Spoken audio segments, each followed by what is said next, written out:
Okay, welcome. So tonight, my esteemed colleague and I are going to go through how we got to the SIG P320 M17 M18 problem that is plaguing the United States' current standard issue military sidearm or handgun. And to explain how we got to that problem, I thought it'd be an opportunity to show an example of each of the modern military sidearms that have been the standard issue weapon and almost standard issue weapon in some cases for the United States military in the 20th and 21st century. So, getting into a relatively brief introduction, we'll start down here on the left. An example of an M1911, not an M1911A1, which we'll cover next, but a true M1911.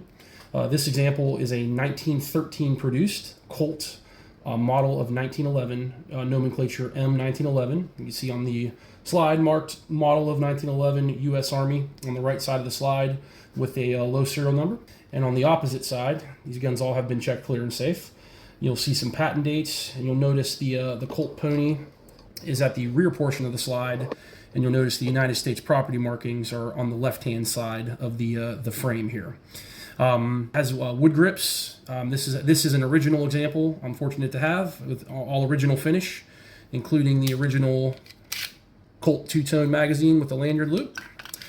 And another example you'll note of this of the M1911, the World War I edition, which was adopted in late 1911, designed by John Moses Browning. There is no hump here in the mainspring housing, and there's a very lack of pronounced beaver tail, and very little checkering on the hammer. So this was the first semi-automatic handgun adopted by the United States military. This is a 45 ACP example, magazine of 7 rounds.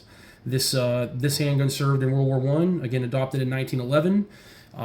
And later in the 20th century, pre-World War II, the U.S. military moved to the M1911A1, which was just an upgraded version of the M1911 we just covered. Here I have a 1945 produced example of an M1911A1. This one does not have its original finish. This is what I like to call a rescue. I went ahead and had this gun refinished and rebuilt by Valor Precision using pretty much all World War II era USGI parts. But this is a 1945 Colt M1911A1. And part of the relative simplification for wartime, you'll notice that all of the slide markings are now on the right. All of the frame markings are now on the right side of the frame. The United States property, the serial number, and the M1911A1 U.S. Army. You'll note that's moved down to the frame from the slide for ease of manufacturing. There's only roll markings on the right side of the frame. You'll notice the slide is slick. You also may notice that there is a two-tone on the base, on the top and the end of the slide. This is due to heat treating issues that occurred in the metallurgy process in the 1940s. And on the reverse side, see a few more patent dates. The Colt pony is moved from the rear of the slide to the middle between the patent dates. And you'll notice there are no significant roll markings on this side of the frame, and there's only markings on this side of the slide. Again, these are wood grips, but they were like a Bakelite style grip, could be used in lieu of the wood grips. You'll notice a checkered hump on the mainspring housing. You'll notice the more pronounced beaver tail for when you grip the firearm to prevent slide bite. And you'll notice a little bit extended and a slotted hammer. Some differences in the 1911 between the M1911 and the M1911A1. This served all the way through World War II, through Korea in the early 1950s, the Korean War, and through the Vietnam War in the 1960s and 70s, all the way until 1985. So this covers our well over first half of the 20th century and our longest serving military sidearm there in the early part of the 20th century. And these also served in some special forces components all the way up, some even alleged to present day, but certainly up through the end of the global war on terror in the late 2010s. The M1911A1 also is a 45 ACP chambered semi-automatic firearm with a standard 7-round magazine. Should be noted, both of these examples are single action only firearms, meaning when the weapon is cocked and chambered and the manual safety is in the position of off, when you depress the trigger, the hammer falls. Depressing the trigger again will do nothing. When the weapon cycles, it recocks the trigger for a single action pull, meaning a press of the trigger does one function, single action. Come the early 1980s, and with this NATO standardization of the 9mm round and the invention of several what are called Wonder Nines, the United States military held a competition to adopt a new military sidearm or handgun chambered in 9mm.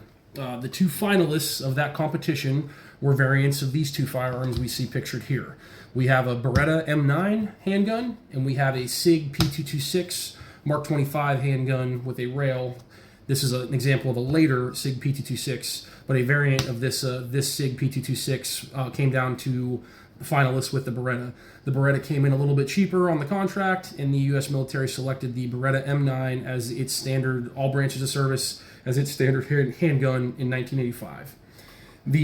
Both the SIG and the Beretta are double single semi-automatic handguns, and they both have double stack 9mm magazines. What the double action means is when a magazine is inserted and the weapon is chambered and a round goes into the chamber, you'll see the hammer remains cocked to the rear in single action mode. The Beretta has a multifunctional lever at the top, and if you depress down, it decocks the handgun. It also puts it on safe, meaning depressing the trigger will do nothing. If you push up on that safety lever there, the safety decocker, you can see the red dot. That now puts the weapon in double action mode. A press of the trigger, cocks the trigger, and fires the gun. Double action. Two actions happen, the gun fires. It cycles, and you see it's now in single action mode with a much shorter trigger reset. A second press of the trigger fires that second round in single action mode. Decock the gun back to double action if need be. Leave it on safe. So the Beretta M9 was an alloy frame, where the 1911s were steel frame. An alloy frame with a steel slide and steel barrel, of course. Again, semi-automatic 9mm handgun. And the original magazines, I believe, were 12+1, but there are 15+1 magazine capacity for this handgun. Much more firepower and capacity, and a standardized handgun round across NATO. The SIG P226 was later adopted by the U.S. Navy SEALs as their standard sidearm later on in the 20th century. A similar design. It is a double single with a decocker and no manual safety. And a press of that trigger, long trigger, puts you in from the weapon cycles back to single action, shorter reset, single action. So again, a double single. Later variations of this handgun came out with the rail for weapon light attachments, and this particular variant is a Mark 25. It has some phosphate coated parts for better corrosion resistance in marine environments. But again, we see a history beginning of the U.S. military selecting a little bit cheaper firearm for production and for adoption. It should be noted, most shooters, and again, this is subjective and comes down to the shooter, but it should be noted most shooters prior to the striker-fired polymer handgun taking over the market, most shooters would prefer shooting a P226 SIG over the Beretta M9. But again, the U.S. military adopted it for perceived reliability, and it did show some reliability. It did show some long-lasting reliability in some trials, but not a veteran, but those that served with the M9, those I've spoken to, don't seem to have a very high opinion of the pistol.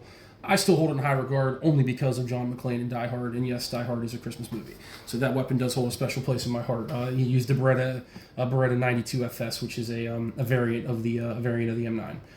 So the Beretta remained our standard sidearm for all branches of service up until handgun trials pre-2017 in the 21st century. Obviously in the 2010s, the striker-fired, which is a version of double action only, striker-fired polymer frame 9mm handguns dominated the self-defense and law enforcement market, and the U.S. military finally decided they wanted to upgrade to something like that. The trial was called the MHS program, the Modular Handgun System, and the two finalists for that were the SIG P320, designated M18 that we see an example of here, or M17 with a little bit longer barrel for the Army variant. And the other finalist was the submission by Glock, which was the 19X. We have a civilian version here of the 19X with the black controls and trigger, not the tan parts, and without a manual safety. But part of the MHS requirement was a manual safety. The Glock 19X here this example does not have a manual safety, but Glock did provide a manual safety on the frame to be able to compete in that trial.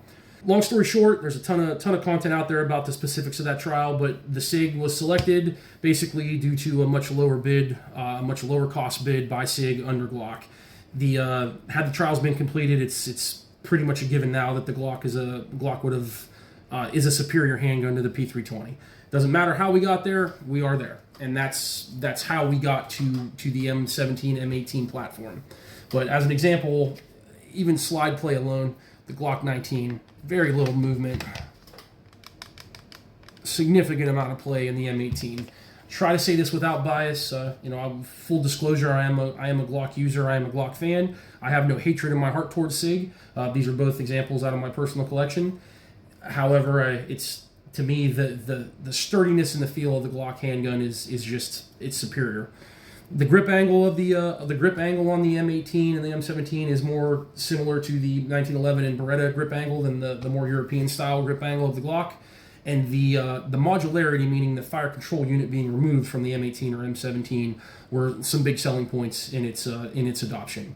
But that's the history of where we land today. And I have the 19X and the 2226, the SIG P226. I have the SIG P226 and the Glock 19X set above here, as finalists in these two end competitions. But also these platforms, specifically the Glock 19, not the 19X, and a version of this P226, have been adopted as standard issue handguns for some special forces units, mainly the U.S. Navy SEALs. So these did win out in certain professional circles. But if we remove those two guns from the picture, from the early 20th century until present day, this is the lineage of the U.S. military's standard sidearm, standard handguns. So, and with that, we're going to move into a further discussion on the M18, M17. So, sounds like you were sucking on a Glock there. Yeah. Let's keep it in the black. Let's do some crime. Woo!